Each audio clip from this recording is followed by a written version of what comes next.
what is life all about? No pressure, just have a think about it. What is life all about?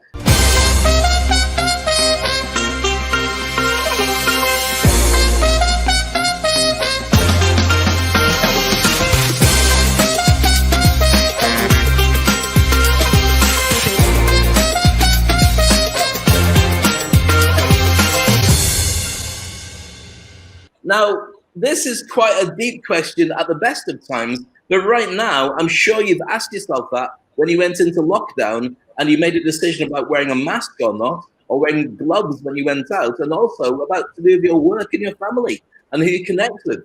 So it's a simple but very loaded question, and there might be more than one actual answer and lots of different ways of doing it. But there are three very simple rules you need to know. First of all, you're born. Then you live on average for 60 to 100 years, and then you die. So I thought I'd just leave that cheery thing with you. Look forward to seeing you on the Fast Forward show. Cheers, Ernesto. It's always a pleasure. Goodbye. That's all you needed to know.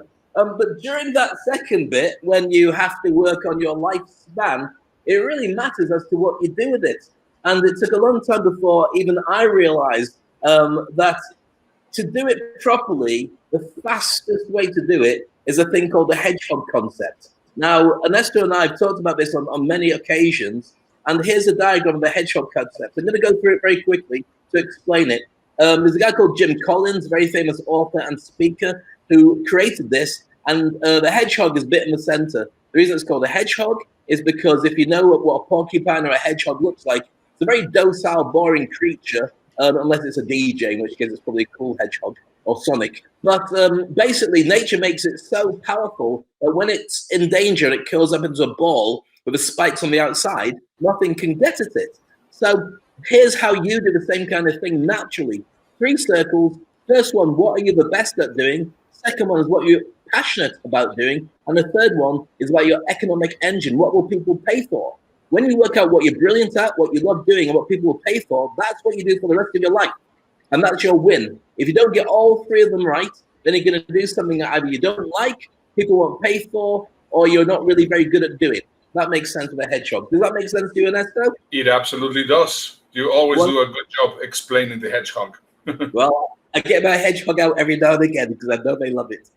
So the hedgehog, for people who don't know it, you now know exactly what we're talking about. So your life is about working out your hedgehog as soon as you possibly can. And you can share this with your kids, by the way.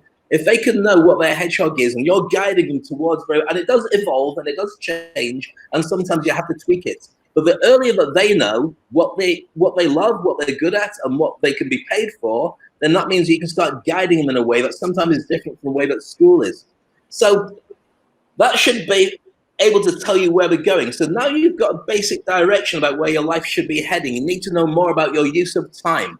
So we've got a quick video to share with you how you can learn about time and learn that in 27 seconds. What's this?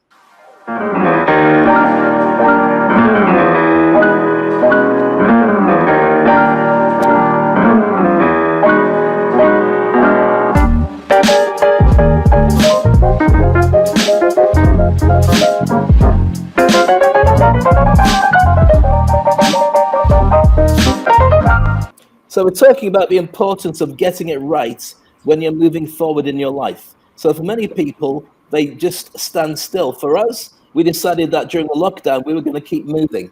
And Ernesto, do you think that we made an advantage over many of the speakers who didn't get their act together during the lockdown?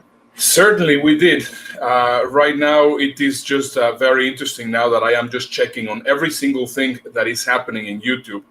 And I see the YouTubers going and doing a ton more content. I was just watching a video about a YouTuber, which is about 25 years old in Vancouver, Canada, that almost tripled her views and her income in YouTube while we have been here in lockdown. While I have been seeing a number of different speakers and experts and authors and everything that haven't uploaded one single video to YouTube. So I know very much that we have been growing. I mean, right now our viewership is slowly moving forward, not only on the live show but also in the YouTube channel. And definitely, I mean, we have been setting ourselves for what's going to come in the next 6 months to a year. So yeah, I'm very happy that we have taken action. And the challenge for many people is just generating content. If you're stuck in a house, once you've been around a house a couple of times and cleaned it and shared everything you know, how do you generate new stuff? Even if you have access to the internet, and where do you start? Again, this leads to getting a mentor to help you to move forward and understand how things are moving. Now, if you just joined us, by the way, welcome to the Toilet Paper Diaries. Dave and Ernesto, as per usual. A few challenges with the sound and so on, so hopefully we'll be okay for the rest of the time, which is why I'm wearing the headphones and not trying to use all this incredible technology, thanks to Virgin and Amazon. So make sure you subscribe, make sure you start a watch party. And what we're talking about before is the reach. So through doing these shows, we on average reach about 1,000 people in the period of a live show and the follow-on. So it grows as it goes along. But hustling is all about doing stuff. It's all about moving forward. So here's a question. Have you ever worked really hard on something and found that nothing seemed to move at all around you? That may be the case for everybody in some capacity. And so it proves that busy isn't necessarily productive. And this is one of the things that we've been talking about for many, many years. So fast, everything's moving so fast. The best way to get ahead of a rat race and the competitors is to actually change the way you play the game. Now, we talked last week about momentum, but the thing I'd like to add for my O-level physics is velocity. Now, momentum is great to start moving, but you have to move in a certain direction. Otherwise, you're almost like chasing your tail, going round and round and round. And so you need to be able to map that out. Where are you heading and what are you doing? Now, Ernesto, how do you normally map out life? How do you gauge whether you've moved forward or haven't moved forward at any given time? I'm very creative. I'm very visionary. I know, well, this is the direction that I need to go. And I just really have it very, very clear. And sometimes it's just me. And I said, well, who can help me? Who can I help? I'm all the time, every day, I'm just analyzing how everything is going, and it's a personal thing. But everybody else sometimes requires someone else to help them. I do not know if that was the answer that you wanted me to get. That's a good answer. That's a very good answer. Because it's almost like, for me, my life's in chapters. We'll be talking about that in a moment. But it almost feels like there's natural ends and natural beginnings, and you feel like sometimes you're in a soap opera. Now, imagine that you were in a game. And there's a game, if you haven't played it before, by Hasbro called The Game of Life. And if you have played it, then you'll know that it's been around for almost as long as Monopoly. It's like 40, 50 years of it. But they've got one particular version of the advert and one particular version of the game that's all about fame. And I thought this would be interesting to share. Here's the Game of Life Fame Edition from Hasbro. The Game of Life Fame Edition lets you choose your star lifestyle. Play as a movie star, fashion designer, pop singer, or pro athlete. It's up to you. Slide your stretch limo mover around the board to select your path to fame. Build up an entourage along the way, maybe a stylist or bodyguard who can help you further your career. Make money as you go, but spend it wisely or your road to fame won't go very far. Add more action to your game with Spin to Win. Turn the spinner and win fame prizes. The board is even double-sided, so you can change your game with the red carpet side. The first player to collect 5 stars becomes a megastar and wins. The Game of Life Fame Edition is for 2 to 4 players ages 8 and up and comes with 5-piece game board, 1 spinner, 1 money pack, 12 career cards, 20 star cards, 58 action cards, 30 entourage cards, 35 colored silver entourage pegs, 8 gold colored player pegs, 4 cars, and storage bag. The Game of Life Fame Edition from Hasbro. But the point is that I've always played life like a game. I always treat it like it's a big game show, because then I feel that I've got ways of influencing it and making it easier to win all the way through. And have you ever thought of your life as a game, Ernesto, or is it just me? I think it's just you. All right. In that case, I'll be the only one. But if you've seen the movie The Game, then you know exactly what I'm talking about with Michael Douglas, and you'll experience that in the context. Even if you haven't played it as a game, it could be seen as a massive reality show. And a massive reality show, imagine if you were in it and you didn't know you were in it, but everybody else was in on the story. And maybe having been in lockdown, it feels like you're in some kind of soap opera. Well, that was actually the theme to The Truman Show, one of my favorite movies. I don't know, have you seen that movie, Ernesto? I did. I loved it. I thought it was just a phenomenal movie. Do we have the trailer for the movie so we can illustrate it, or should I tell people? Comments are still headed. What else is on? Yeah, let's see what else is. Coming to you now from the largest studio ever constructed, it's The Truman Show! Yeah! Good morning! Good morning. Oh, and in case I don't see you, good afternoon, good evening, and good night.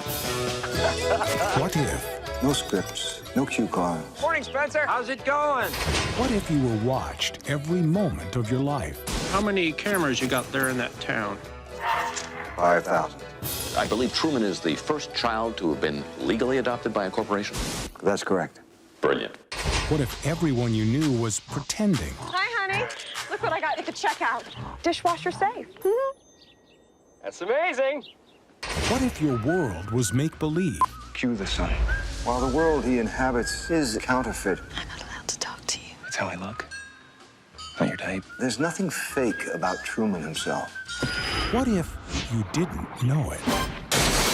Until now. A lot of strange things have been happening. Stand by ring cam. Is he looking at us? Does he think he knows?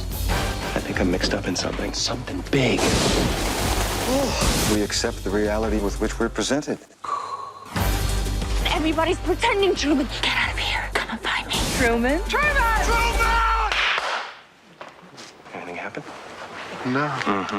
You may find yourself in another part of the world. Feels like the whole world revolves around me. Everybody seems to be in on it. I'm going away for a while. You may tell yourself, this is not my beautiful wife.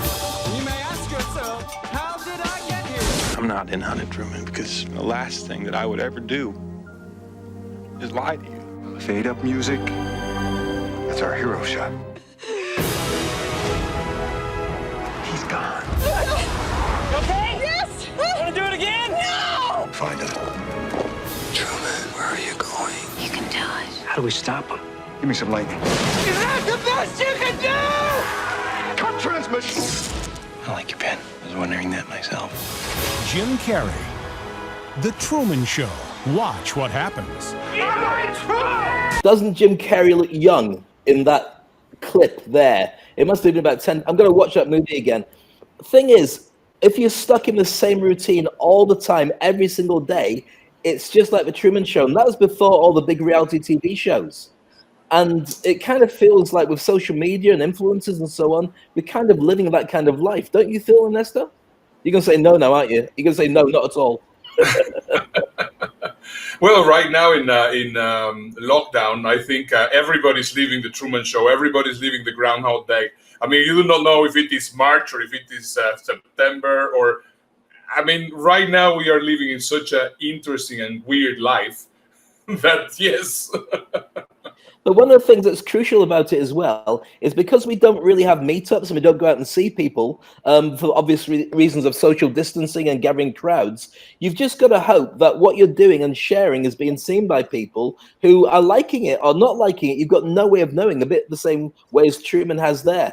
So we don't really know whether you're enjoying the show or not. We'd love to find out. Could you please give comments, subscribe, do all the normal stuff so we can see you there. Also start a watch party if you like what we're sharing. This is all about mentorship. It's all about positioning yourself in life. And please make sure that you let us know by putting into the column down there all about that stuff.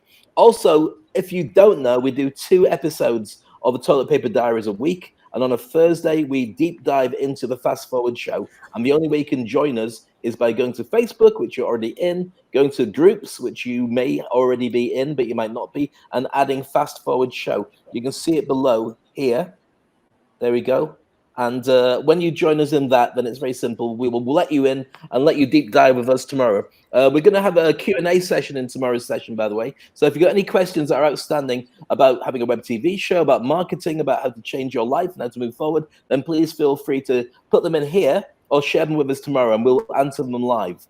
So here's a question for you. Why do you need a mentor? Well, do you ever feel that you want to stop yourself feeling like a victim of fate or politics or random events, if you know what I'm talking about? just turn on the news and the world's going bonkers. I mean, right now in Houston, it's a bit bonkers, isn't it, Ernesto? Well, Houston and every place else here in this country, there's many things going on. So yeah, there's a lot of craziness going on. So if you need to be able to lead your way out of it, the best way normally is to get hold of a mentor. Now, we're going to look at some of the most famous movie mentors of all time. I'm going to show you a clip in a moment, all about the best ones. To do that, before we go there, let's have a little thought about the hero's journey to explain what a mentor needs to be. Now, there's nobody I know who knows more about the hero's journey than Mr. Ernesto Verdugo. And if you don't know what the hero's journey is, this will be an incredible treat for you. I'm going to hand you over now to the man with a plan, Mr. Ernesto Verdugo. Thank you. Yeah, well, you know, the hero's journey I came across. It's an incredible book. It was the original publication was in 1957 or something like that, and it was The Hero with 1,000 Faces. And throughout this book, they are explaining how the entire cycle of a story is told, and it is just very interesting how everything starts with the normal life, and then the whoever is going to be the hero faces some challenges, and then there's the hero. The hero doesn't really know what to do, and then he finds a mentor, and then the mentor takes him through all the big ordeal, and then he gets him into the next level. And this is very interesting because possibly we have never really identified that, but in reality, it is something that it's in most of the movies. Most of the plots of the movies are based on the hero's journey. It's called the hero's journey because you take the hero is, I mean, if you think of the Matrix, if you think of Star Wars, if you think of The Firm, most of these films have the exact same pattern, just different characters. Now, what is very interesting about this is that right now, all the people which are getting into the speaking space, into the mentoring space, into the whatever business space, they always get themselves into the role of the hero.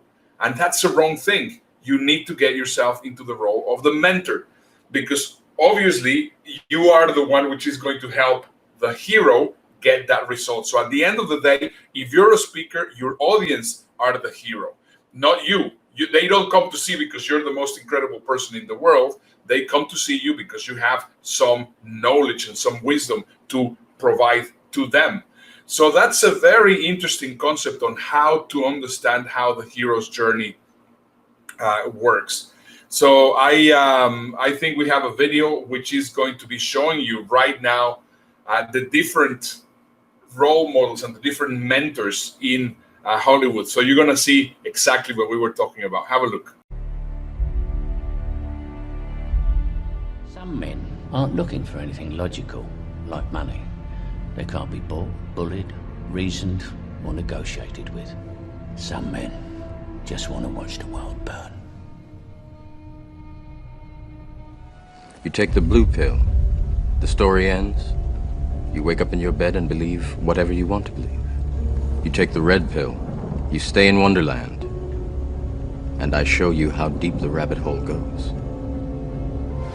Don't ever let somebody tell you you can't do something. Not even me. All right? All right. You got a dream, you got to protect it. Unlearn what you have learned. All right, I'll give it a try. No, try not. Do or do not. There is no try. Why then did the Sorting Hat place you in Gryffindor? Because I asked it to. Exactly, Harry, exactly. Which makes you different from Voldemort. It is not our abilities that show what we truly are. It is our choices.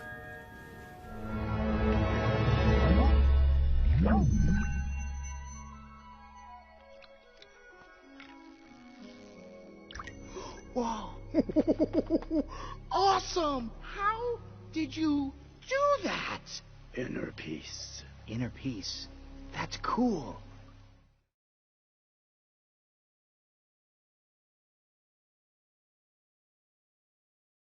There you go, beautiful. And Ernesto, do you have a favorite mentor from the movies that you always wish that you could have been mentored by somewhere along the line?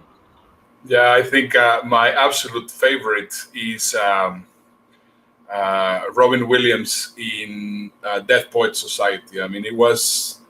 I suffered so much in school because I was in a complete left brain, very disciplined school. So for me, that was amazing. And I mean, I can see that movie over and over and over. And it was just amazing. Mr. Keating, I think he's called on the movie. Yeah. How about you? Brilliant. I was trying to work it out because there's so many movies where I've loved seeing the mentor, but I've got a soft spot for Mr. Miyagi from The Karate Kid because he taught him how to wax on and wax off. And how many times in my life did I just want to batter somebody with one punch or a kick and just stop them talking? So that's probably why I became a speaker, because you can go, shup, shup, or you can go up to somebody and say, your breath, oh, and it's like one punch. It just catches them off guard and then he can feel like a ninja. So I think probably Mr. Miyagi. But we'd love to know who your favorite mentor was from the movies. Please feel free to share it. If you just joined us, by the way, it's the Toilet Paper Diaries with Dave and Ernesto, all the way from Dubai and all the way from Houston, where the world is going up in flames, but we're nice and happy sharing it with you here. Well, the world's not going up in flames. It's just the same as normal. It's also thundering like crazy. I think it's going to really rain very badly, which I think is good because then less hassle than in the downtown. Anyway, my next question to you guys is, do you actually need a mentor or do you need a coach? That, I think, it's an interesting question, because what's the difference between having a mentor and having a coach? Dave, you've been a live designer, you've been a coach for a number of years, so possibly you can tell us what the difference is between one and the other. Okay, well, I work with a lot of people. I coach them and I mentor them, so it's kind of merged into the same thing. But to put it into perspective, a coach is trained to ask questions. So if you've got a current situation that you need to be able to get the best way to move forward, it could be a lot of different things happening at the same time. A coach will ask you questions that will create neural pathways, so when you come up with the right answer for you, you'll feel like you own it. Their job isn't to advise you, but they may do a little bit of advice, but really it's to get the best out of you by coaching you, putting questions a different way until you go, I've got it, I worked it out. A mentor does a slightly different job. A mentor's job is to, having been there and done it and got the t-shirt, they're really there to be able to give you a roadmap on how to move forward faster. So in many ways, they'll just answer the question for you. They won't ask you questions. Just say, don't do that way. Honestly, I've done it. I did it this way before and it didn't work. Go this way and I guarantee you'll get a result out of it. So you use them because they've been there and they can get you there faster. Coaching is very useful at the short term, but long term, having a mentor to lead you and guide you there saves you time, money, energy, health, love, a ton of different things. So with that, Ernesto, would you say that you're more of a coach than a mentor, or more of a mentor than a coach? I think the role just varies a lot. First of all, by trade, I am a trainer. Even though I can consider myself a speaker, my role is always to take a tough concept and make it a lot clearer for people, and that's what I really excel at.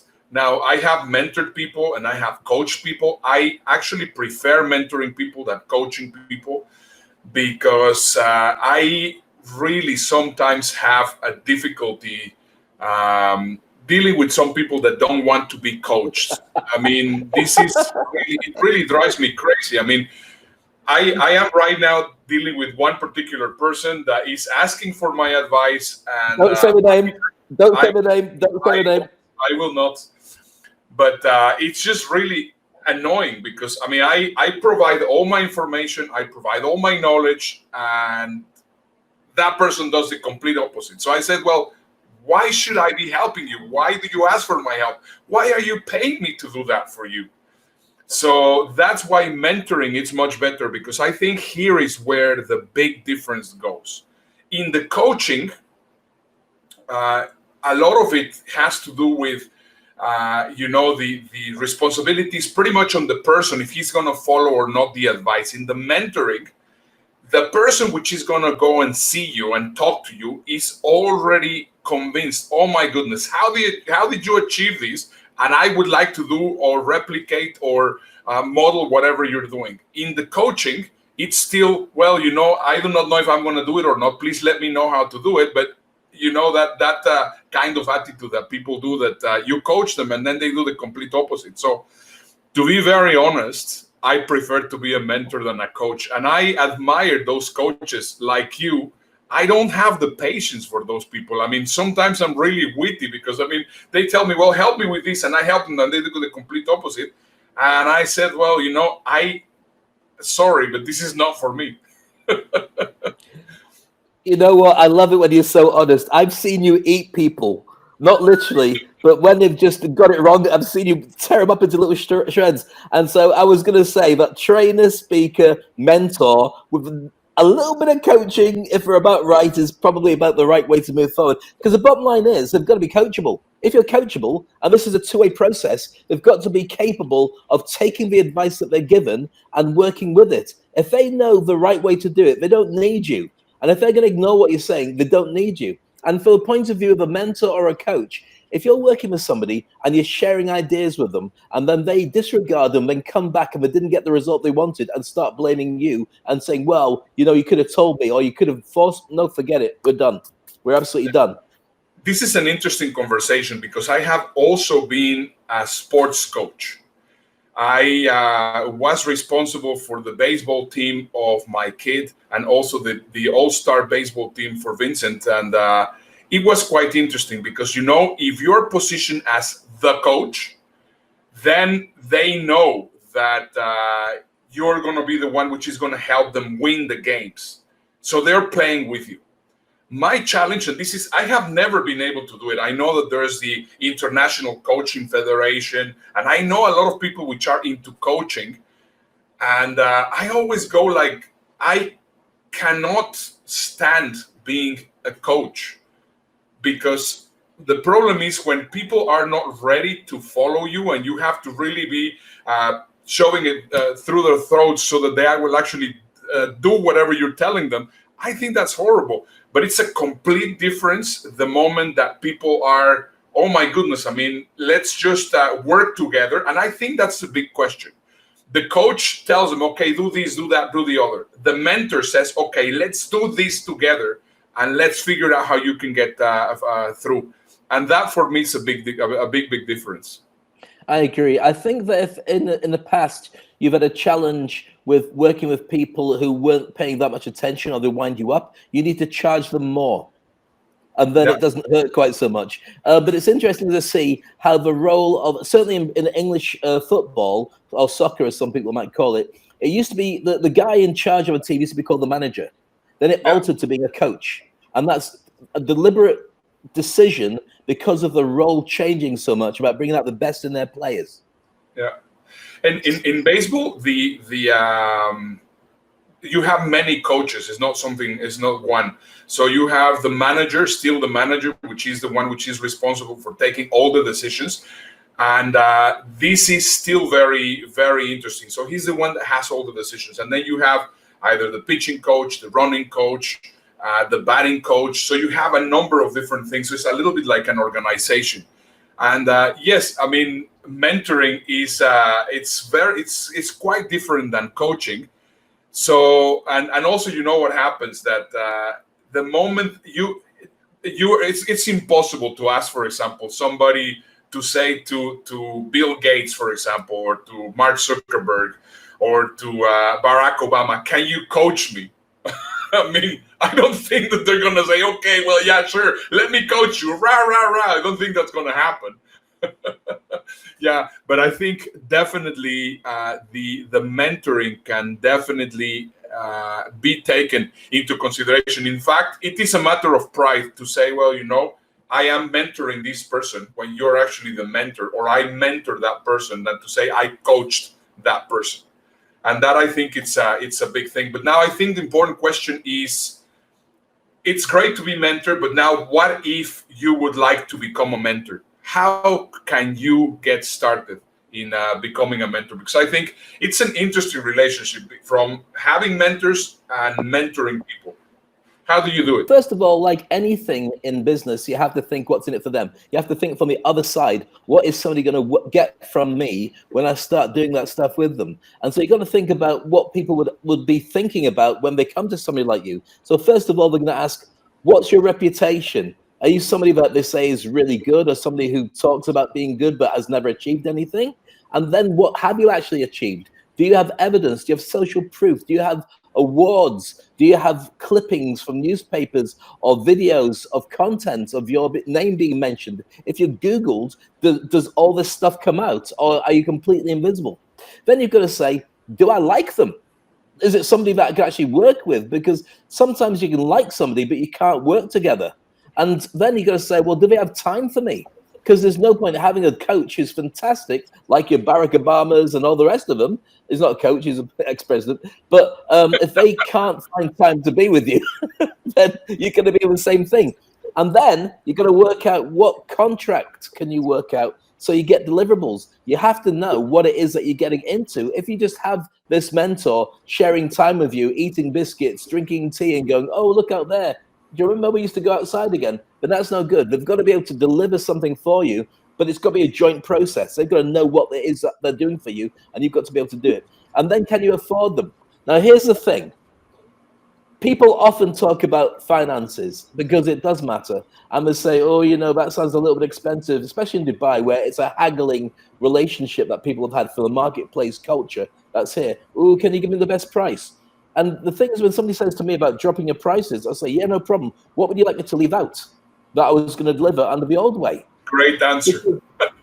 Well, it's simple, isn't it? Because ultimately, if somebody wants you, they will find, if they value you enough, they will find the money for you. If they turn around and say you're expensive, then that's because they don't value you enough.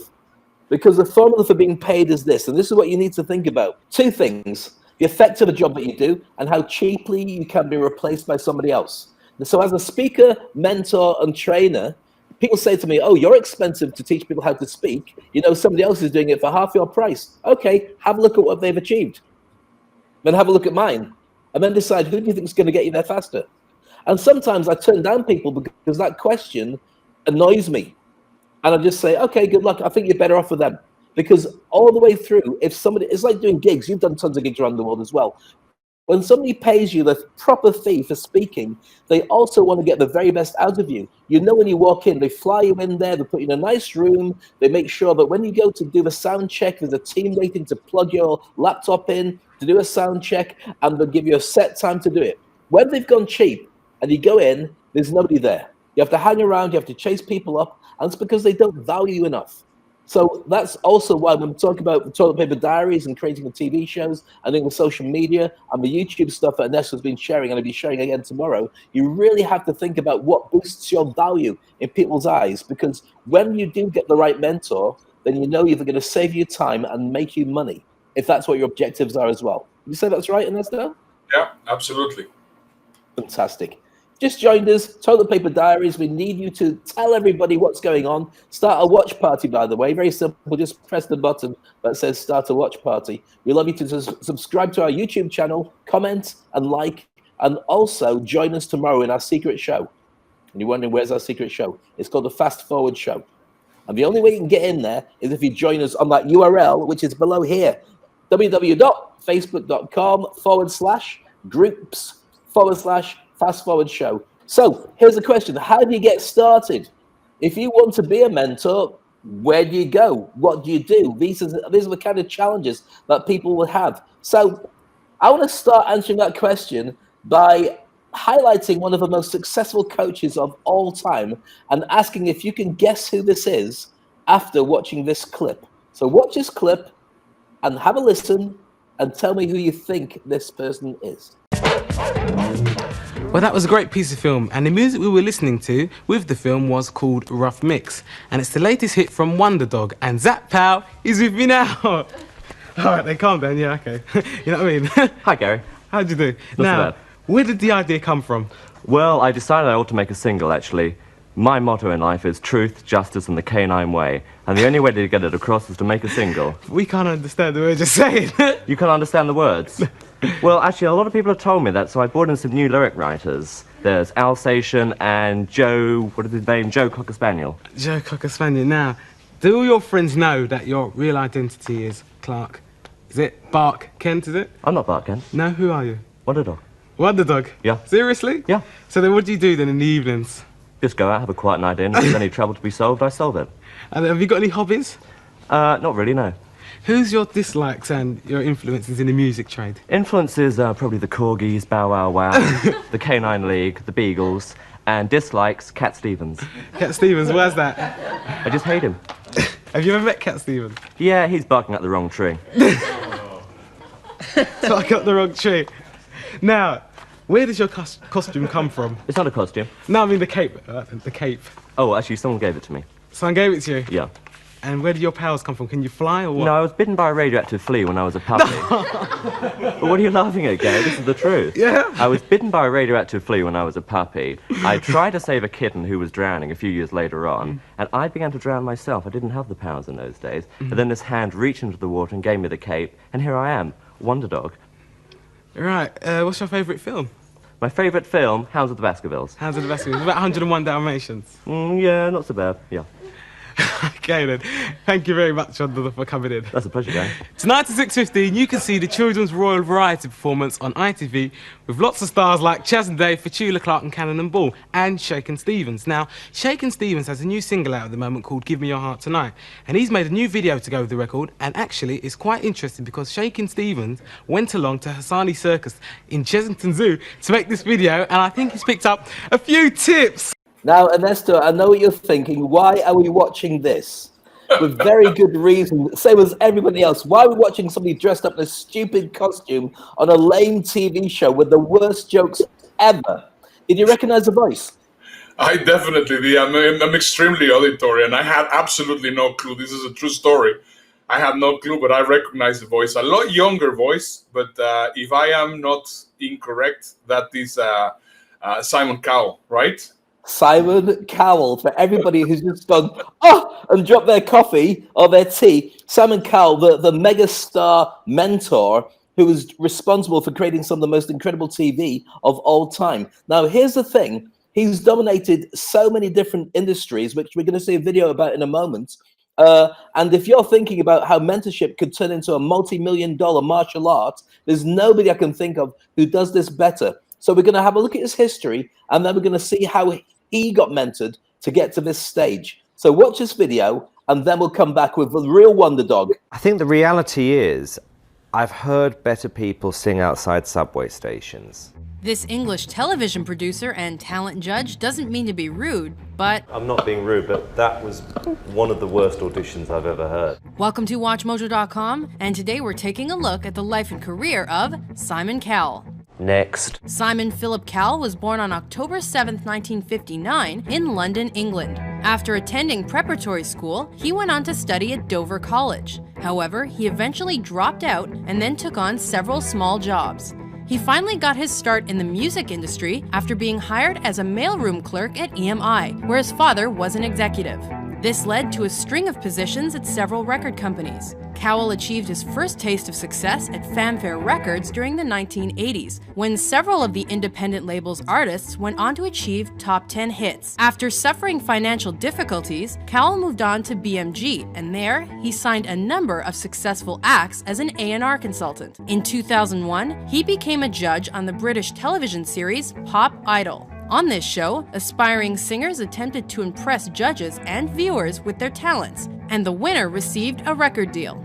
It was an instant success, and Cowell signed the first season's runner-up to his label, Psycho. The next year, he served as judge on the US spin-off American Idol, and this show also drew high ratings. AI went on to produce numerous pop stars, most notably Jordan Sparks, Carrie Underwood, and Kelly Clarkson. I think you've just put yourself up in the same league as Celine and Mariah Carey. Congratulations.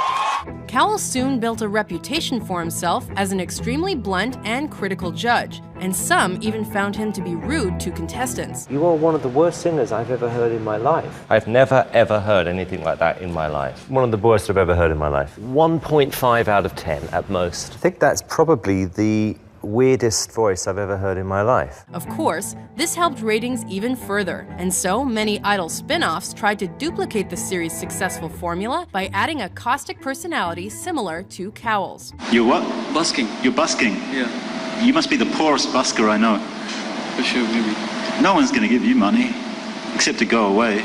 During this time, Cowell was also hard at work searching for singers who could combine their vocals with classical music. This project came to be known as Il Divo, and the group's first album came out in 2004. The quartet's ability to sing with an operatic pop style in several languages turned them into an international success. That same year, Cowell created the British television series The X Factor. He appeared as a judge on several seasons of the successful music competition-style show, and even signed the third season winner Leona Lewis to his label. In 2006, Cowell became involved with a number of different shows. These included Celebrity Duets, where stars sang with different partners, American Inventor, where budding entrepreneurs competed against each other, and America's Got Talent, where performers with various talents showed off their skills. The Got Talent format went on to spawn several spin-offs around the world. That same year, Cowell accepted a deal to remain on American Idol for 5 more years. With this contract, he earned over $30 million per season. Then, in 2007, he added to the charity work he already did by creating a 2-episode television special called Idol Gives Back to raise money for the less fortunate. While continuing with American Idol, Cowell co-produced the British television drama Rock Rivals in 2008. 2 years later, he had his last season on American Idol. This was followed by his role as judge on the American version of The X Factor, which debuted in 2011. It's a $5 million audition, and you're going to get the cash if you win. You just better be good. Though he may be most famous for his disparaging personality, Simon Cowell is an entrepreneur who has become very successful by combining his interests in television and music. I don't like music anymore. So there's Simon Cowell. And I mean, once you see an introduction like that, I don't think there's anybody been in music who's had such a big impact, certainly during the digital age as he had. But he learned all his stuff from another mentor called Pete Waterman. Now, if we're able to see a picture of him and Pete was a big star in the 80s and 90s because he basically reverse engineered the Motown system of creating a thing called the Hit Factory. So got together songwriters, got together musicians, and once you had them creating great songs, you could get any singer, drop them into the formula, and get a hit song. So they launched Kylie Minogue, Rick Astley, Mel and Kim, tons of big names, Jason Donovan, and it was very successful during that period of time. And he did TV shows where he dominated nightclubs by basically doing games and having live stars and all sorts. Pete Waterman was a very big name in the 90s. But all the time that he was doing this, he was being followed by somebody as an apprentice who basically Pete Waterman was quoted as saying, "Everywhere I turn, Simon Cowell's there." He modeled him, he followed him, and then reverse engineered that actually having a load of musicians in one area. Why don't you do the auditions live, get the whole nation to watch the auditions, make it about 20 weeks long, and then as they get mentored by pop stars, make them compete against each other, get the country to vote for them, so by the time you end up with the very end singers or the very end artists, you know, first of all, they've got a guaranteed audience who loves them. You know they're signed to your own label, in his case, Psycho Records, and you know the minute their first album comes out, the whole country loves them, and they've taken them to their heart, and will naturally turn into huge stars. So that way, he's able to create heroes from scratch that are all under his label.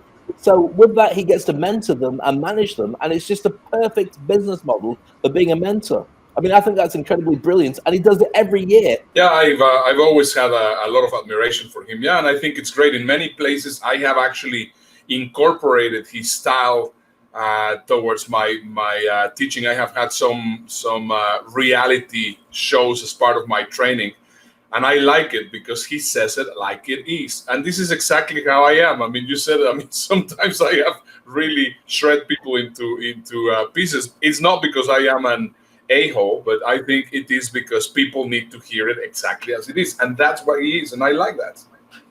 Sometimes it's a little bit because you're an a-hole, a little bit. A little bit.